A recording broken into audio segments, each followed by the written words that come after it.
अच्छा, औज़ुबिल्लाहिमिनश्शैतानिर्रजीम, बिस्मिल्लाहिर्रहमानिर्रहीम. Dear students, we are going to study interference of sound waves. Okay? देखिए, इससे पहले लेक्चर में या वीडियो में we had discussed some particular conditions for the interference of sound waves and then conditions for constructive interference and destructive. अब वो destructive और constructive के जो कंडीशंस हैं वो हम इधर अप्लाई कर रहे हैं, लेकिन साउंड वेव्स को, यानी we are going to study interference of sound waves. याद रखिए, interference is a wave property. Sound waves interference कर सकती है, वाटर वेव्स इंटरफेरेंस कर सकती है, लाइट वेव्स इंटरफेरेंस कर सकती है, वगैरह वगैरह. तो now we are going to study interference of sound waves. Dear students, याद रखिए, ये वही डेफिनेशन है जो हमने जनरली इंटरफेरेंस ऑफ वेव्स के लिए पढ़ी थी. It is the same definition, सिर्फ इसमें मैंने साउंड लफ्ज़ ऐड किया है बस. Is it? चलो, इंटरफेरेंस ऑफ साउंड वेव्स का क्या मतलब है? Look at the definition. The effect produced by the superposition of sound waves coming from two coherent sources passing through the same region at the same time. आप अगर इस definition को देखें तो इसमें खुद ब खुद इंटरफेरेंस की जो कंडीशंस हैं दे आर रिटन. ओके, कि the sources should be phase coherent, the waves should satisfy the superposition principle, तो तब इंटरफेरेंस पॉसिबल है, अदरवाइज ना. We say the effect produced due to the superposition या by the superposition of sound waves. लेकिन शर्त ये है कि अगर ये waves जो है sound waves, they should come from two coherent sources. ठीक है, and they should pass through the same region at the same time, तो फिर interference possible है, otherwise. अच्छा, अब गौर से देखिए, ये एक apparatus है जिसे हम कहते हैं क्विंकीज apparatus. This is called क्विंकीज apparatus. याद रखिए, इस apparatus के जरिए we can verify the conditions for interference of sound waves. ठीक है, इसमें आप लोग देखिए, ये दो ट्यूब्स हैं.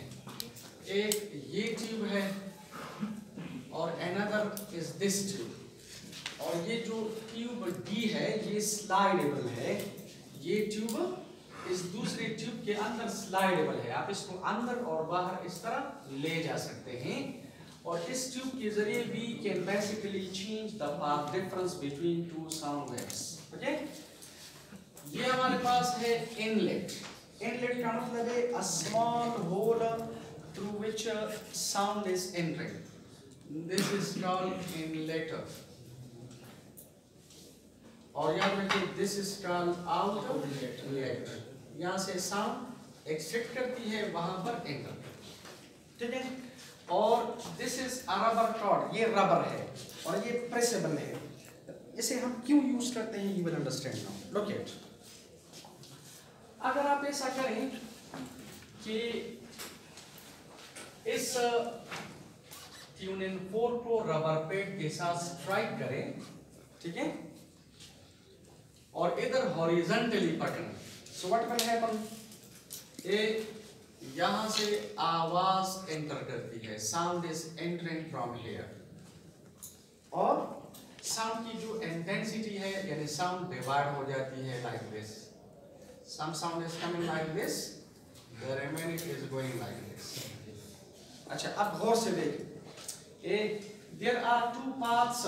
एक पाथ है ABC, दूसरा पाथ है ADC.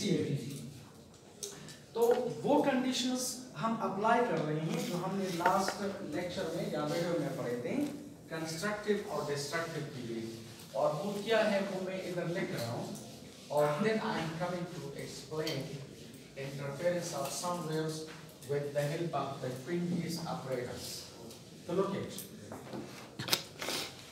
इसमें हमारे पास दो पाथ्स हैं. एक पाथ है ABC, दूसरा पाथ है ADC. ABC और ADC के दरमियान जो पाथ डिफरेंस है, अगर ये m लैम्डा के बराबर है तो हमने लास्ट टाइम पढ़ा था constructive interference will take place, where m का मतलब है 0, 1, 2, 3, 4 एंड सो ऑन। सही है। अगर आप m की जगह देखें ABC minus ADC is equal to m की जगह 0 लेके तो 0, 1 लेके तो लैम्डा, 2 लेके 2 lambda, 3 lambda and so on. अगर दो वेव्स के दरमियान पाथ डिफरेंस या 0 है या लैम्डा है, 2 लैम्डा, 3 लैम्डा है, तो constructive interference will take place. Now you will see there. और रिमेंबर, अगर ये पाथ डिफरेंस, ठीक है, अगर ये पाथ डिफरेंस जो है ABC, ठीक है, ABC माइनस ADC जो है, अगर ये m plus half into lambda के बराबर है तो आपको पता है destructive interference will take place, where m is equal to 0, 1, 2, 3 and so on. आप m की जगह 0 लिखें तो इससे आ जाएगा लैम्डा बाय 2, m की जगह इधर 1 लिखे तो 3 लैम्डा बाय 2, m की जगह 2 लिखे तो 5 lambda by 2 and so on. यानी अगर दो वेव्स के दरमियान पाथ डिफरेंस या लैम्डा बाय 2 है या 3 लैम्डा बाय 2, 5 लैम्डा बाय 2, ठीक है, ये कंडीशन हमने लास्ट टाइम पढ़े थे, तो destructive interference will take place. अच्छा, अब लुक एट, गौर से देखो, जब आप ट्यूनिंग फोर्क को रबर पैड के साथ स्ट्राइक करें और इधर हॉरिजॉन्टली रखें तो साउंड एंटर करता है और ये साउंड डिवाइड हो जाता है, आवाज इस तरह भी आ जाती है, आवाज इस तरह भी आ जाती है। अगर आप ऐसा करें कि पाथ ABC और पाथ ADC को बिल्कुल बराबर करें, अगर ये पाथ और ये पाथ दोनों के लेंथ्स बराबर हैं तो आप मुझे ये बताएं what will be the path difference? 0।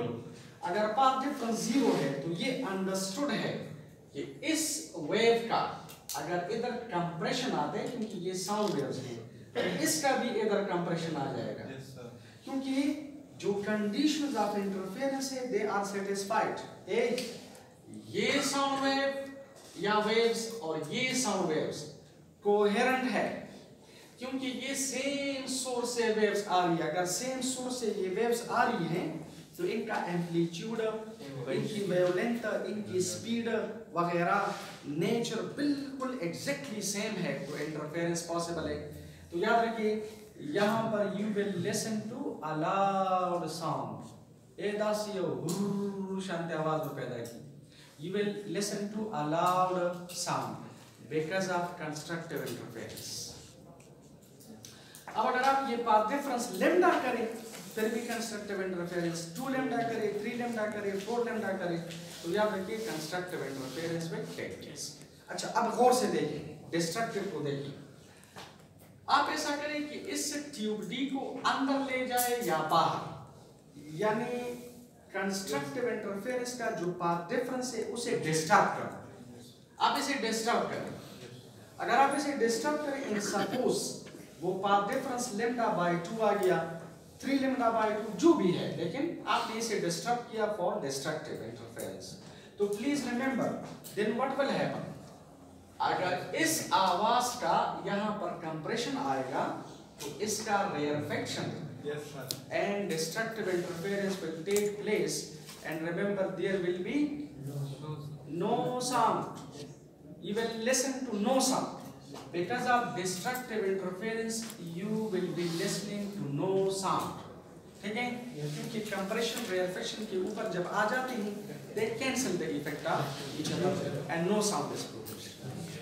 अब हम इसको वेरीफाई करना चाहते हैं कि वाकई की डिस्ट्रक्टिव इंटरफेरेंस की वजह से ये साउंड नहीं आ रही या वैसे। तो लुक इट, इधर रबर कार्ड है, ये रबर है, ये प्रेसेबल है। अगर आप इसको प्रेस करें तो याद रखिए rubber is a very good absorber of sound. Rubber जो है वो साउंड को क्या करते हैं, एब्जॉर्ब। तो यहाँ पर जो आवाज है ये स्टॉप करेगी, ठीक है, सिर्फ ये आवाज आ जाएगी and you will be able to listen to the sound. इसका मतलब है कि इससे पहले जो आवाज आप नहीं सुन रहे थे तो वो बिकॉज ऑफ डिस्ट्रक्टिव इंटरफेरेंस की वजह से। इस रबर टॉट का इसमें फंक्शन क्या है? डिस्ट्रक्टिव इंटरफेरेंस के वेरिफिकेशन के लिए हम इसे यूज करते हैं। आप इसे प्रेस करें तो यहाँ पर जो आवाज है ये स्टॉप करती है, ये आवाज स्टॉप करती है, सिर्फ ये आवाज आ जाएगी।